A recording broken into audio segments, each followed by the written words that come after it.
લોકસભા ચૂંટણીને હવે થોડો જ સમય બાકી છે ત્યારે આ પહેલા રાજકોટના ધોરાજી ખાતે લોકોને મતદાન અંગે જાગૃત કરવા માટે મતદાન જાગૃતતા રેલી યોજવામાં આવી હતી। આ રેલીમાં વહીવટી તંત્રનો સ્ટાફ અને વિદ્યાર્થી પણ જોડાયા હતા।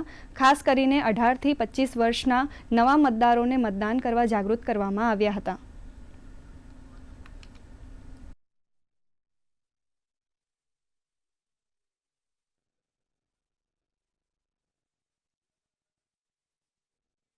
રાજકોટ જિલ્લાના ધોરાજી તાલુકામાં આજ રોજ વોકથોનનું આયોજન કરવામાં આવેલ।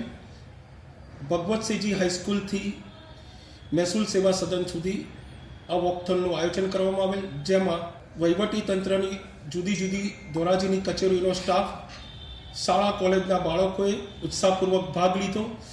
અંદાજિત 350 થી 400ની સંખ્યામાં મતદારોને જાગૃત કરવા માટે યુવાઓએ ભાગ લીધેલ છે। આજે મતદાન જાગૃતિ અંગે એક રેલીનું આયોજન કરેલ છે, જેમાં તમામ કર્મચારી, વિદ્યાર્થી અને વહીવટી કર્મચારી જોડાયેલા છે અને આ મતદાન જાગૃતિ અંગે એક રેલીનું આયોજન કરેલ છે। તેમાં દરેક વ્યક્તિ અંગે જાગૃતતા આવે એવી અમારી અપેક્ષા છે।